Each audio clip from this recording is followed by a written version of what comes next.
Today, Professor Dr. Manoj Kumar will talk of his book of the organization behavior. And in this series, he will talk about the personality. When we talk about the personality, we don't mean a person who has a charm. Understanding a personality is important in organization, that what type of the personality the person possesses. A positive attitude towards a life, a smiling face, or has won the Miss World contest. When psychologists talk of the personality, they mean a dynamic concept describing the growth and development of a person's whole psychological system. The word personality has interesting etymological origin. It can be traced to the Latin words per sonare, which translate as to speak thorough. The Latin term was used to denote the mask worn by the actors in the ancient Greece and the Rome. The Latin meaning is particularly relevant to the contemporary analysis of the personality. Personality refers to the how people influence others through their external appearances and actions. This is the personality. How people influence others through the external appearances and actions.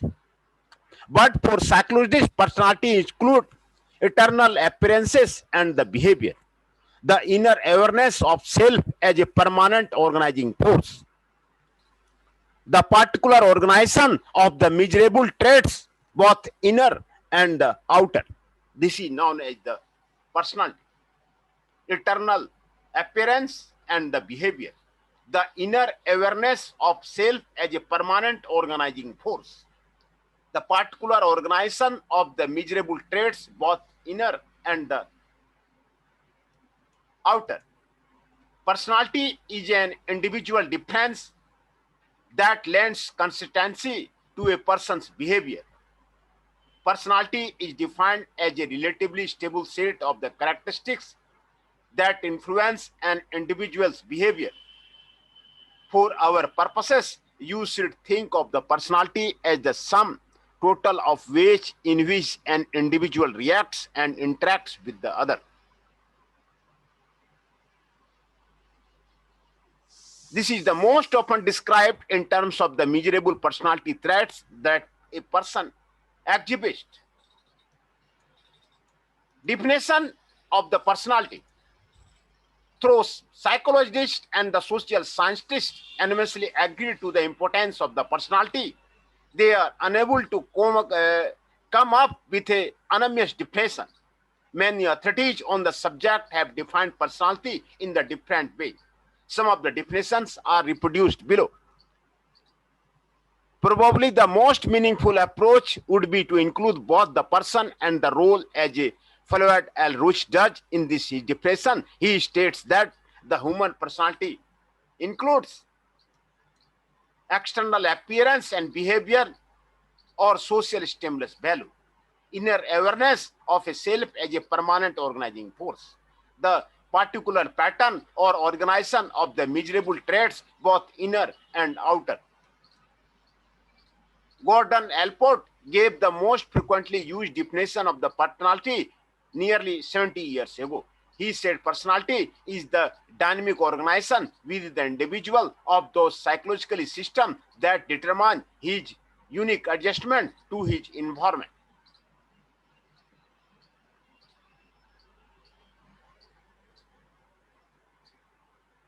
According to the Gluck, personality as a pattern of the stable states and characteristics of a person that influences his/her behavior toward the goal achievement. Each person has a unique way of protecting these states. James Thompson and the Donald B. Hutton define personality as a very diverse and the complex psychological concept. The word personality may mean something like outgoing, inaugurating interpersonal liberty, but we must also recognize and explain the fact that development results in a man acquiring a distinctiveness or uniqueness which gives him identity, which enables him and us to recognize him as apart from others.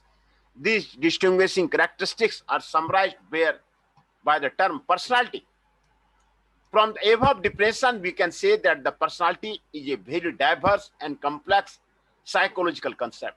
It is concerned with the external appearance and behavior, self-measurable traits, and the situational interaction. The word Clade and H. Murray can be used to sum up the meaning of the complex term personality when they said, to some extent, a personality is like all other peoples, like some other peoples, like no other peoples.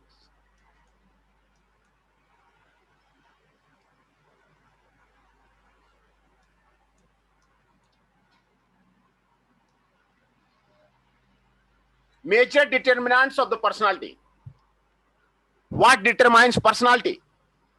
Of all the complexity and unanswered question in the study of the human behavior, this question may be the most difficult. People are enormously complex. Their ability and interest and attitude are diverse. An early argument in the personality research was whether an individual's personality was the result of the heredity or environment. Very good question here. Individual personality was the result of the heredity or environment. Was the personality predetermined at birth? Or was it the result of the individual's interaction with her environment? Personality appears to be a result of both influences. Additionally, today we recognize another factor, the situation. The problem lies in the fact that the cognitive and the psychological processes, plus many other variables, all contribute to the personality. The problem lies in the fact that the cognitive and the psychological process, plus many other variables, all contribute to the personality. The determinants of the personality can perhaps best be grouped in the 5 broad categories. Biological factors. The study of the biological contribution to personality may be studied under 3 heads. Heredity. Heredity refers to those factors that were determined at the conception: physical stature, facial attractiveness, sex, temperament, muscle composition, reflexes, energy level, and biological rhythms are the characteristics that are considered to be the inherent from one's parents. The heredity approach argues that the ultimate explanation of an individual's personality is the molecular structure of the genes located in the chromosomes. Research on animals has showed that both physical and psychological characteristics can be transmitted through the heredity. But research on the human beings is inadequate to support this viewpoint. However, psychologists and the genetics have accepted the fact that the heredity plays an important role in one's personality. Brain. The second biological approach is to concentrate on the role that the brain plays in personality. Though researchers have made some promising inroads, psychologists are unable to prove empirical the contribution of the human brain in influencing the personality. The most recent and exciting personality come from the work done with the electrical simulation of the brain and split brain psychology. Preliminary results from the electrical simulation of the brain research indicate that a better understanding of the human personality and behavior might come from a closer study of the brain. Work with ESP on the human subject is just beginning. There seem to be the defined area in the human brain that are associated with the pain and pleasure. This being true, it may be possible physically to manipulate personality through ESP. Biofeedback. Until recently, Psychologists and the psychologists felt that the certain biological functions such as a brain wave pattern, gastric and hormonal secretion and fluctuation in the blood pressure and in skin temperature were beyond conscious control. Now, some scientists believe that these involuntary functions can be consciously controlled through the biofeedback technique. In the BFT, the individual learns and the internal rhythms of the particular body process through the electronic signals that are feedback from the equipment that is wired to the body. From this biofeedback, the person can learn to control the body process in question. More research is needed on the biofeedback before any definitive conclusion can be drawn, but this potential impact could be extremely interesting for the future. Physical feature, a vital ingredient of the personality and individual's external appearance is biological determined. The fact that the person is tall or short, fat or the shiny, black or white shall influence the person's effect on others. This in turn will affect the same concept. Practically all would agree that the physical characteristics have at least some influence on the personality. According to the Paul and Mawson, a child's physical characteristic may be related to his approach to the social environment, to the expectation of others, and to their reaction to him. These in turn may have impacts on the personality development.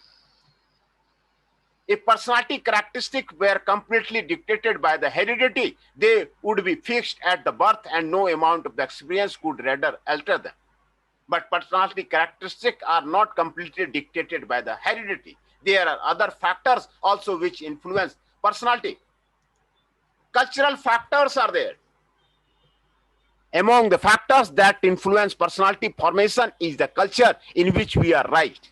Early conditioning, norms prevailing within the family, friends and social group, and other miscellaneous experiences that impact us.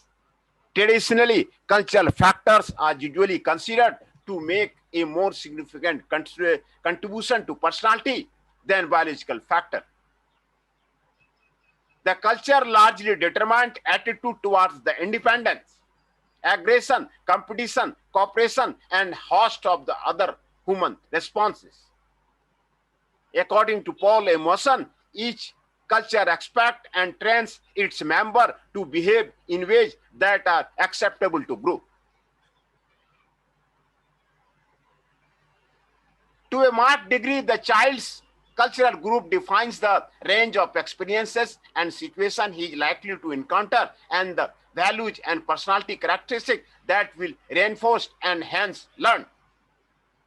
Culture requires both conformity and acceptance from its members. There are several ways of ensuring that members comply with the dictates of the culture. The personality of an individual to a marked extent is determined by the culture in which he or she is brought up.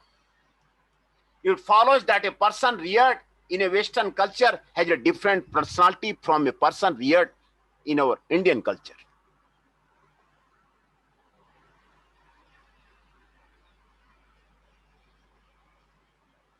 Hence, the culture determines the personality. A person reared in the Western culture has a different personality from a person reared in our Indian culture. Family factors. Whereas the culture generally prescribes and limits what a person can be taught, it is the family and later the social group which selects, interprets, and dispenses the culture. Thus, the family probably has the most significant impact on early personality development.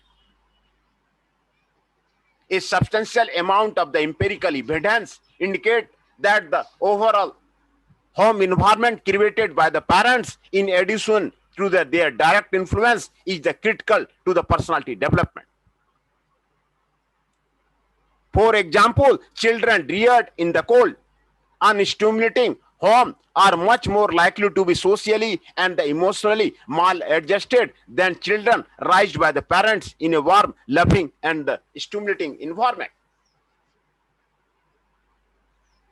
Children reared in the cold, unstimulating home are much more likely to be socially and emotionally maladjusted than the children raised by the parents in a warm, loving, and the stimulating environment. The family factors are there. The parents play an especially important part in the identification process, which is important to the person's early development. According to the Marshall, the process can be examined from three different perspectives.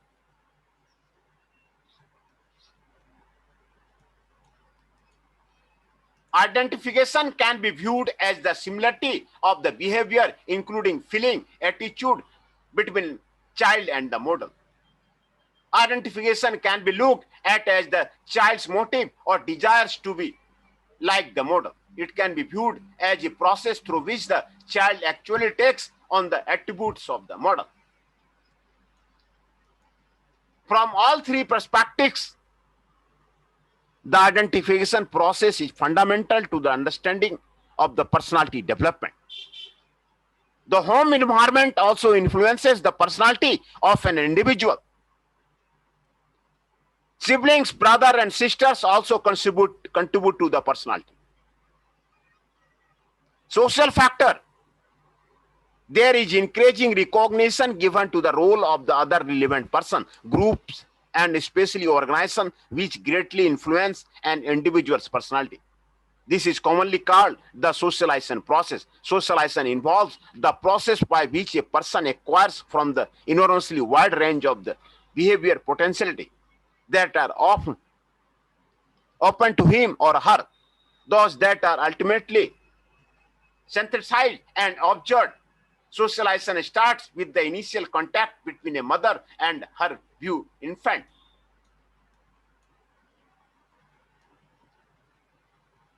After infancy, other members of the immediate family, father, brother, sister, and the close relatives or the friend, then the social group, peers, social friend, and members of the work group play an influential role.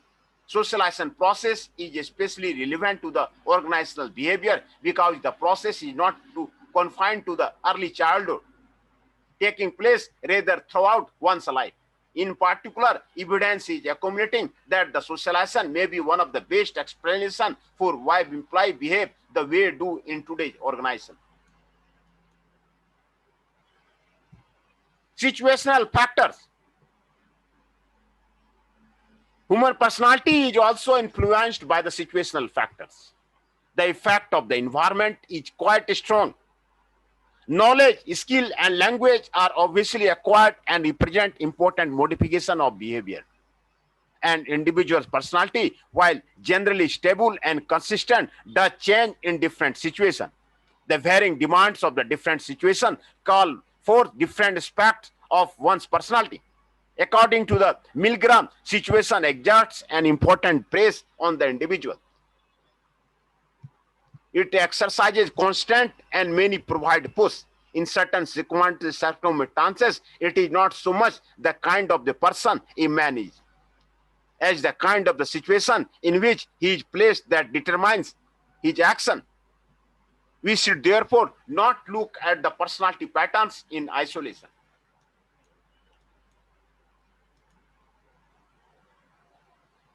Theories of the personality. What are the theories of the personality are there? Over time, researchers have developed a number of personality theory, and no theory is complete in itself. The theories can conveniently grouped under four heads: intrapsychic theory, type A theory, trait theory, and the self theory. Intrapsychic theory, based on the work of the Sigmund Freud, intrapsychic theory emphasizes the unconscious determinants of the behavior. Freud saw personality as the interaction between the three elements of the personality: their id, ego, and the superego. The id is the most primitive element, a primordial source of drives and impulses that operates in an uncensored manner. The superego, similar to what we know as the consign, contains value, and the souls should not be personality. There is an ongoing conflict between the id and the superego. The ego serves to manage the conflict between the id and the superego. In this, the role the ego compromises, and the result is the individual's use of the defense mechanism, such as the denial of the reality. Components of the personality. Freud proposed a new conception of the personality, one that contains three systems: the id, the ego, and the superego. These systems do not exist physically, they are only concept or ways of the looking at the personality. Id, the id is the only part of the personality that is present at birth. It is inherited, primitive, inaccessible, and completely unconscious. The id contains the life instincts,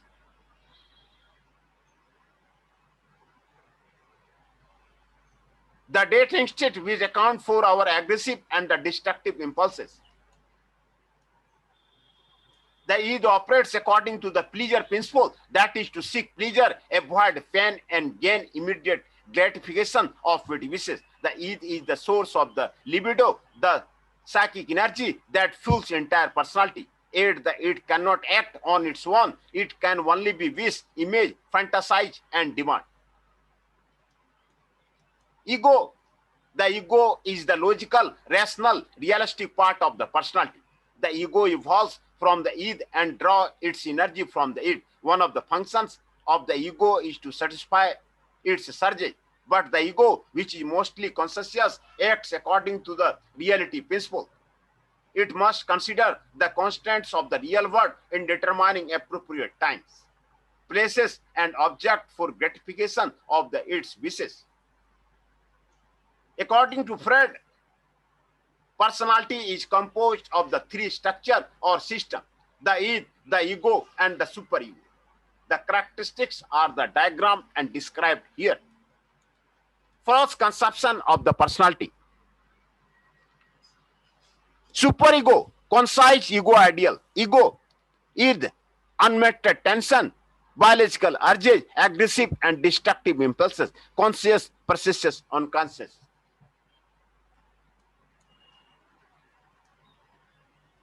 Id, unconscious, prominent component containing the biological urges, aggressive and destructive impulses, source of the libido, operates according to the pleasure principle, seeking immediate gratification, impulsive, amorsal, and selfish. Ego, largely conscious, partly unconscious. Logical, rational component which function to satisfy the its urge and carry out transaction in the real world, acts according to the reality principle. Superego, both conscious and the unconscious.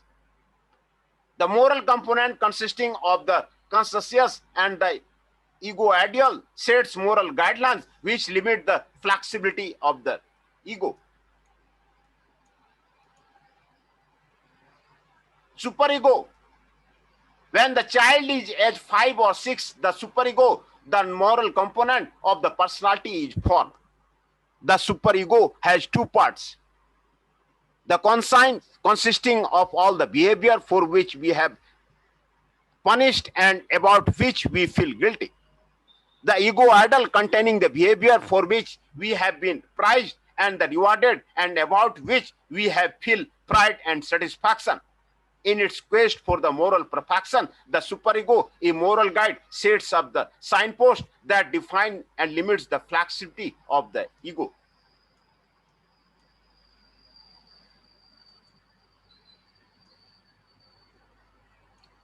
Defense mechanism. A defense mechanism is technique used to defend against anxiety and to maintain self-esteem, but involves self-description and the distortion of reality. We use defense mechanism to protect ourselves from the failure and from the guilt-arousing desires or action. All of us use defense mechanism to some degree. It is only their overuse that is considered abnormal. Repression. According to Freud, repression is the most important and frequently used defense mechanism. Repression operates in the two ways. It can remove painful or threatening memory, thoughts, idea, or perception from the consciousness and keep them in the unconscious.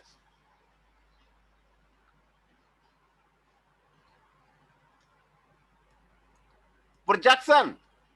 We use projection when we attribute our own undesirable impulses throughout personality traits or behavior to others, or when we minimize the undesirable in ourselves and exaggerate in others. Projection allows us to avoid acknowledging our unacceptable traits and theory to maintain our self-esteem, but it is seriously distorts our the perception of the external world. For example,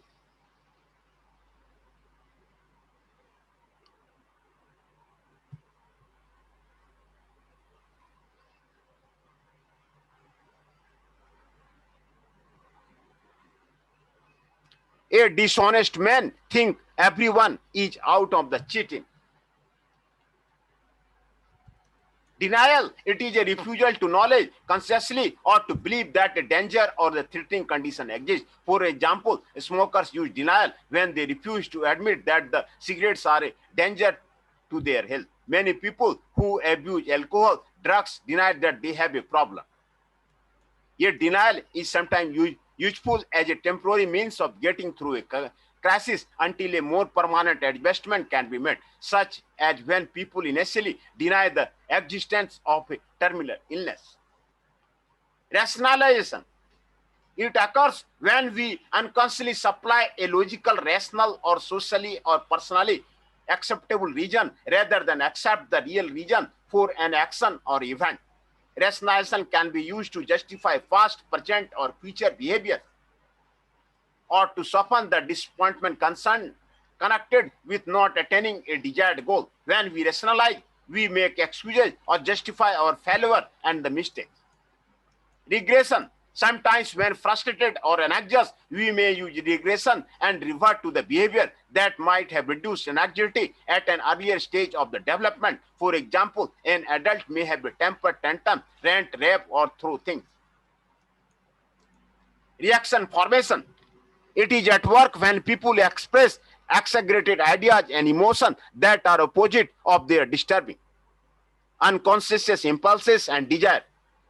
In reaction formation, the conscious thought or feeling mask an unconscious one. For example, a former chain smoker becomes irritated and complains loudly at the faintest whiff of cigarette smoke.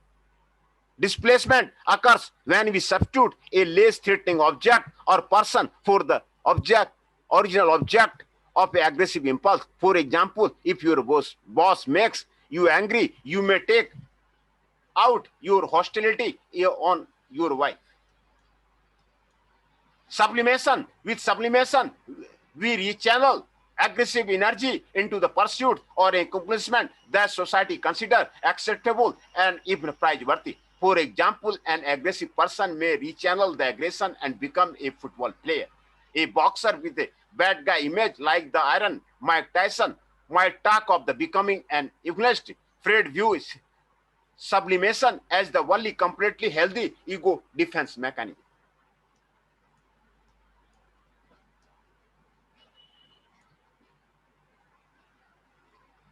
Typo theory. The typo theory presents an attempt to put some degree of other into the chaos of the personality theory. The type theory presents an attempt to scientifically describe personality by classifying individual into the convenient category. The two categories of the type theory are explained below.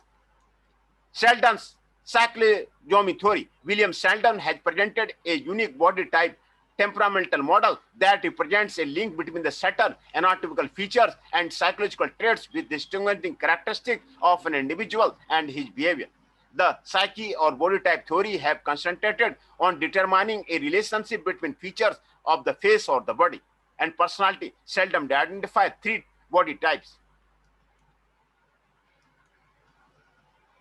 Endomorph, he is bulky and beloved. Sheldon's endomorph to be the rather fat, thick in proportion of his height. His personality treatment is the viscosity. The person seeks comfort, loves fine food, eats too much, affectionate, and liked all. Mesophore, he is basically strong, athletic, and tough. All appreciate his physique. In fact, it is the personality all other morphes, which, or according to Sheldon, he will tend to the astronomantic. seldom contents. That's the most physics are the mixture of the three content: body type and the behavior correction. Endomorphy softens and the spherical appearance, highly developed abnormal area, undeveloped of the bone and muscle. Behavior temperament, the endomorphic type, the individual usually has the love for the comfort. It's heavily like to be around people and desires affection. He is even-tempered, shows a relaxed posture, reads solely and tolerant of the other, and easy to good along with the others. He prefers to be the led than to be led. Mesomorphy, hard and rectangular physique with a predominance of the bone and muscle, strong and tough, and the injury-resistant body, well equipped for the stimulus physical demand. The mesomorphic individual likes physical adventure and the risk-taking. He needs muscular and the vigorous physical activity. He is aggressive and sensitive towards others. He tends to be the noisy and the courageous. He desires action, power, and the domination. He is athletic and seeks outdoor activity. Ectomorphy, linear and fragile, flat chest and the delicate body, usually thin and the light muscle. He displays restraint, inhibition, and desire for the concealment. He tends to be the distrustful of the people. He works well in closed area. He reacts quickly, sleeps poorly, and prefers solitude when his mind is troubled. Also, he prefers not to attract attention to the self. Typically, he is anxious, ambiguous, and dedicated. Ectomorph, these people are thin, long, and poorly developed physically.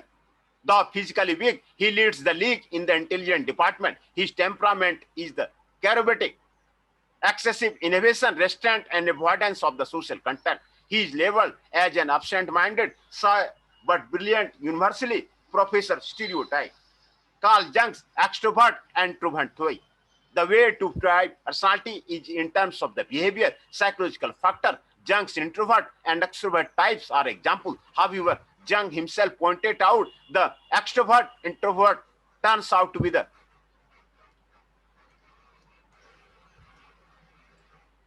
more nature of continuum than discrete separate types.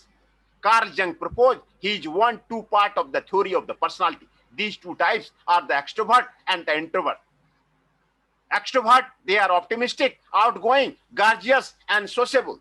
Extrovert are the basically objective, really oriented individuals who are more doers than thinkers. Introvert, by contrast, introverts are the more inward directed people. They are less sociable, withdrawn, and abstracted in inner life. They tend to be guided by their own ideas and the philosophy. Few peoples are complete introverts or extroverts. But mixture of these two ingredients determine the kind of the overall personality of an individual. At the base of the Jung's theory lies the explanation that the personality has the 4 dimensions: thinking, feeling, sensation, and institution. It includes logical reasoning, rational, and analytic. It refers to the interpretation of the thing event on a subjective scale. Sensation, it deals with the perception of things in a general sense, factual and concrete. Institution, it is based on the unconscious inner perception of the potentiality of the events or the thing. Carl Jung's function can be thought as sitting at the events of the other actual depicted in the following figure. Carl Jung's extrovert-introvert theory. Thinking, feeling, institution, and the sensation. First quadrant, second quadrant, third quadrant, and the fourth quadrant.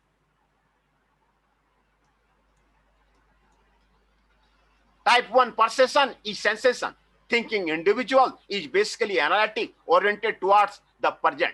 She is primarily interested in facts and extremely practical in outlook and approach.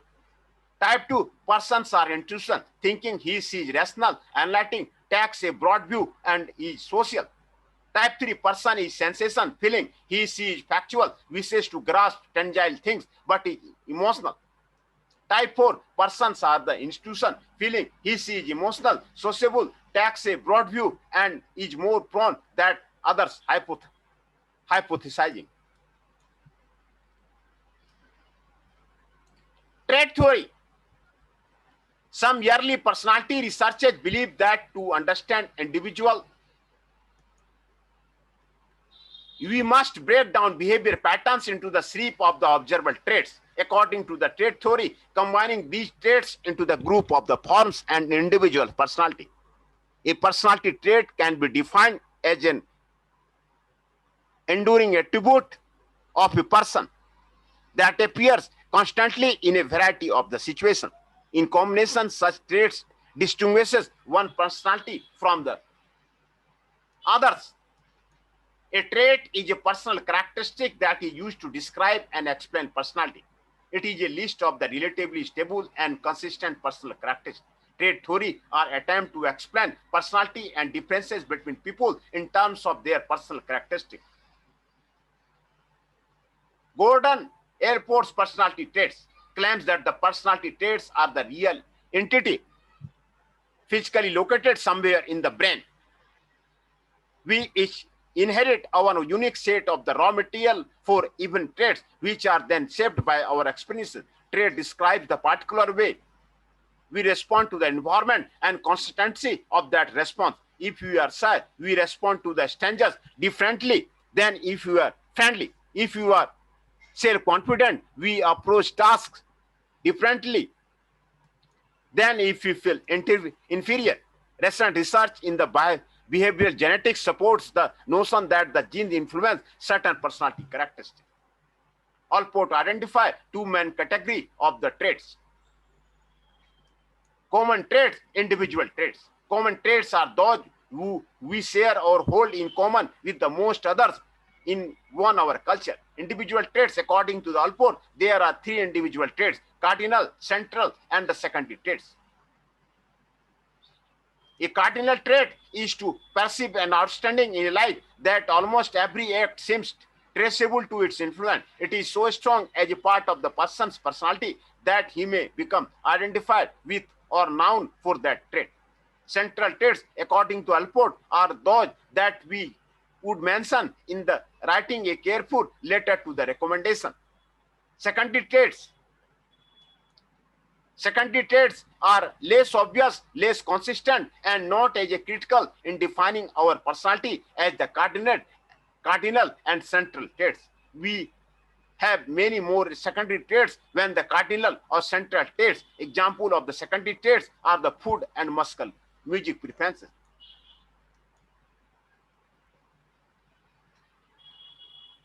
Raymond Cattell's 6 personality factors. Raymond Cattell considered personality to be a pattern of the traits providing the key understanding and predicting a person's behavior. Cattell identified two types: surface traits, source traits. Observable quality of a person like honest, helpful, kind, generous, etc.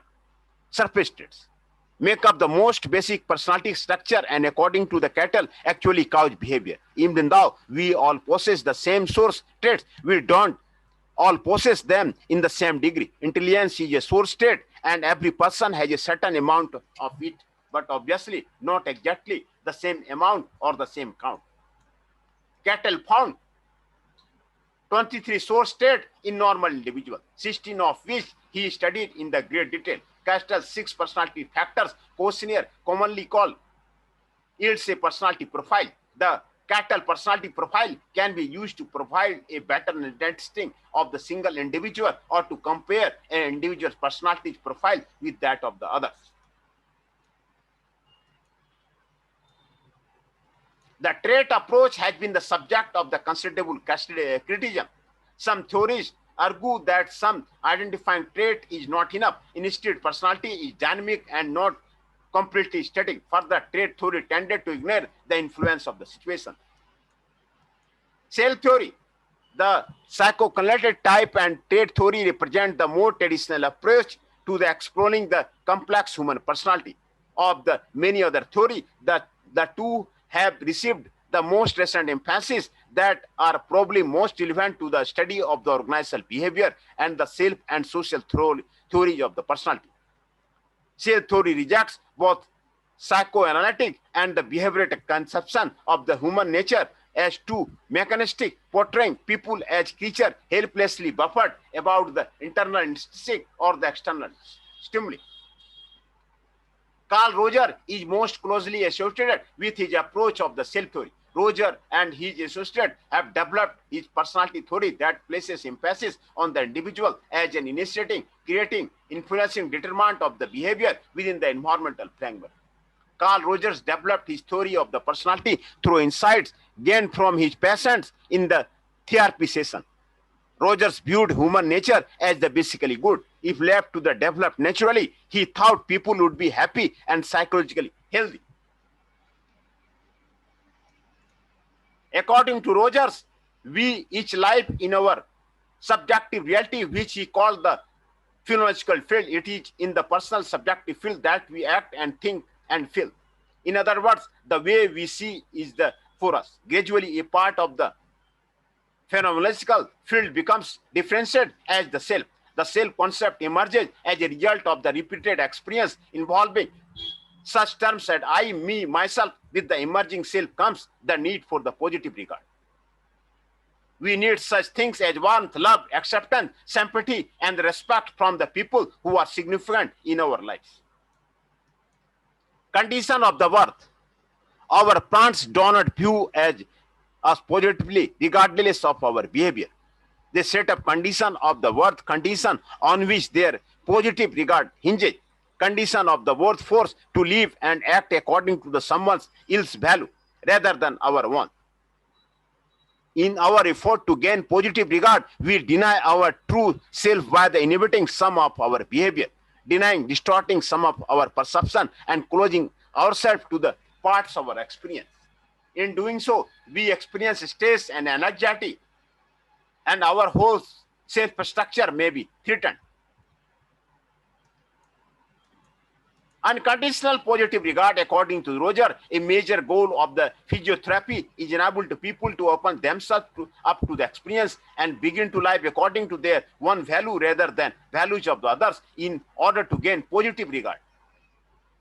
He calls his therapy person-centered therapy. Rogers believed that the therapist must give the client unconditional positive regard. That is positive regard no matter what the client says, does, has done, or is thinking of the done. Unconditional positive regard is designed to reduce threat, eliminate condition of the worth, and bring the person back in tune with of his true self.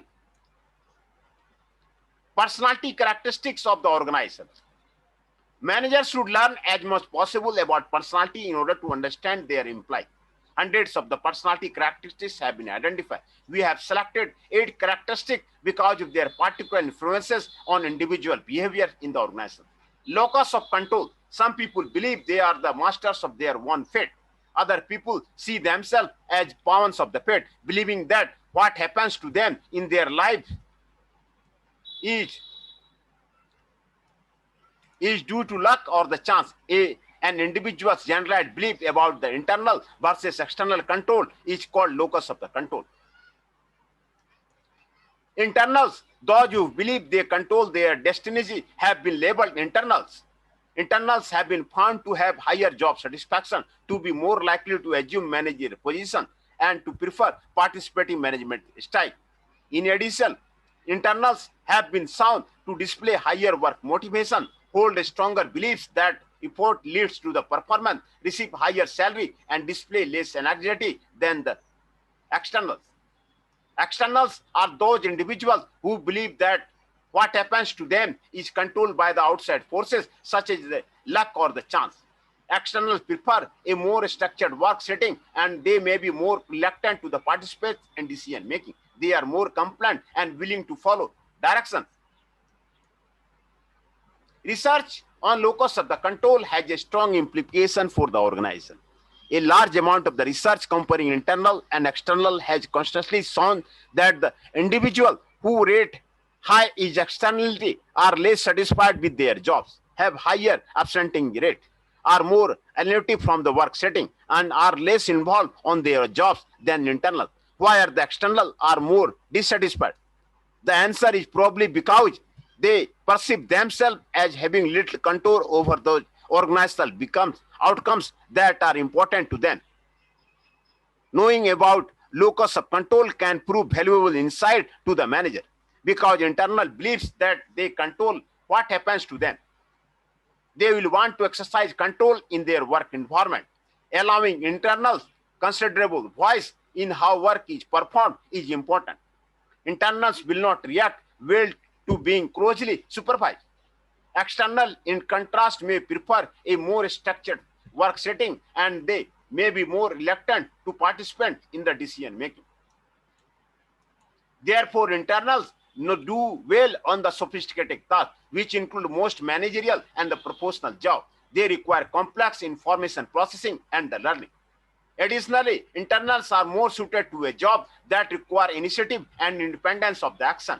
In contrast, externals should do well on jobs that are well structured and the routine, where the success depends heavily on complying with the direction of the others. Machiavelli. Machiavelli was a 16th century Italian statesman. He wrote The Prince, a guide for acquiring the using power. The primary method of achieving power that he suggested was manipulation of the others. Machiavellism, then a personality characteristic indicating one's willingness to do whatever it takes to get one's way. An individual high in the Machiavellism is pragmatic, maintains emotional distance, and believes that the ends can justify means. If it works, use it. It's consistent with a high Mac perspective. High Mac believes that any means justify the desired ends. They believe that the manipulation of others are fine if it helps achieve a goal. Thus, high Macs are likely to justify their manipulative behavior as ethical. They are emotional, detached from the other people, and are oriented towards the objective aspects of the situation. Our Christie and the FLJs have found that the high Mac follows when they interact face to face with the other rather than indirectly, when the situation has a minimum number of the rules and regulations, thus allowing latitude for the improvement. When emotional involvement with the details involvement to winning districts, law makes.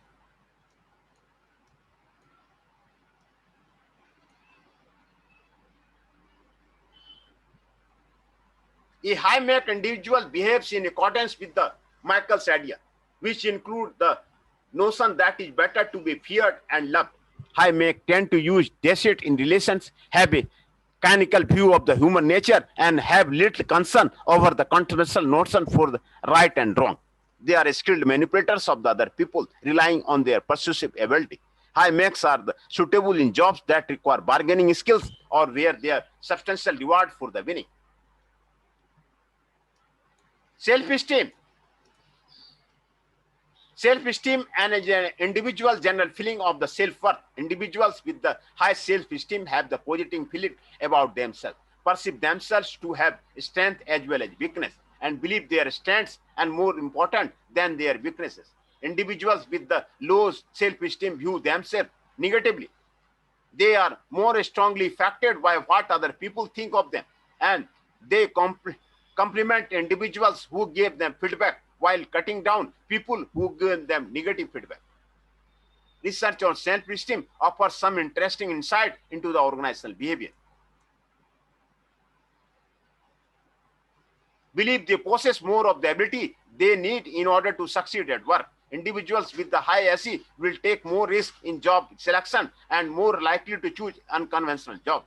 They are more satisfied with their jobs. People with the low SE are more susceptible to the external influence. They depend on the receipt of the positive evaluation from the other.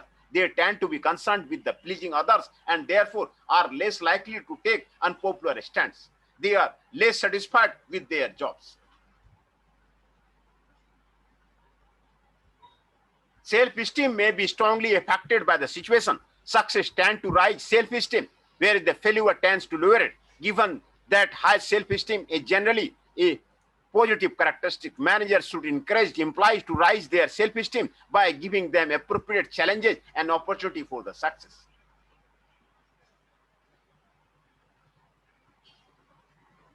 Self-efficacy. Self-efficacy refers to an individual's belief that he or she is capable of performing a task.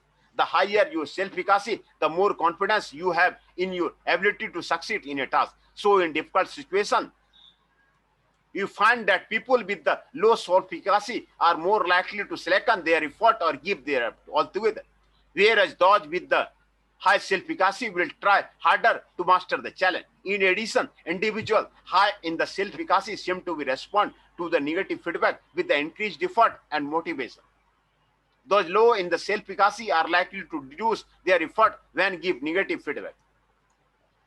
Individuals with the high self-efficacy believe that they have the ability to get things done, that they are capable of putting forth and the forth effort to accomplish the task, and that they can be overcome an obstacle to their success. There are four sources of the self-efficacy: prior experience, behavior models, perception from the other people, assessment of the current physical and emotional capability.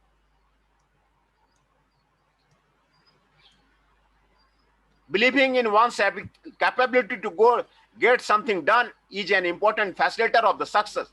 There is strong evidence that the self-efficacy leads to the higher performance on a wide variety of the physical and mental tasks. Manager can help employee develop their self-efficacy. This can be done by providing avenue for the showing performance and rewarding an employee's achievement. Managers can help employee develop their self-efficacy. This can be done by providing avenues for the showing performance and rewarding an employee's achievement.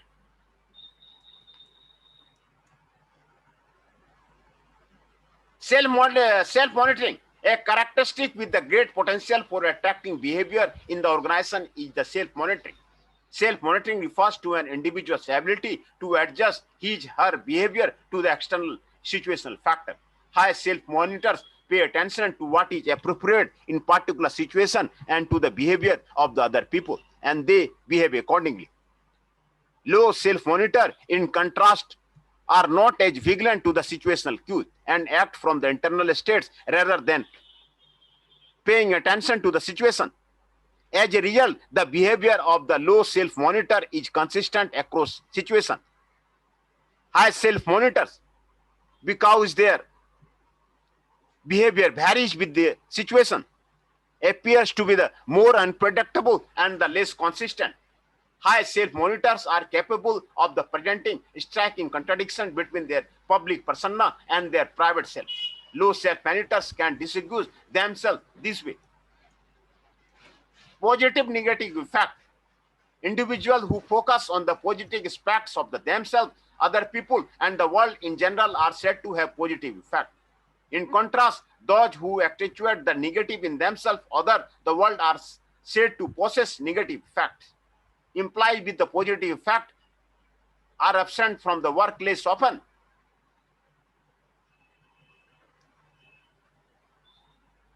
Individual with the negative effect report more work stress. Negative individual effect produces negative group effect, and this leads to the less cooperative behavior in the work group. Managers can do several things to promote positive effect, including allowing participative decision making and providing pleasant working conditions.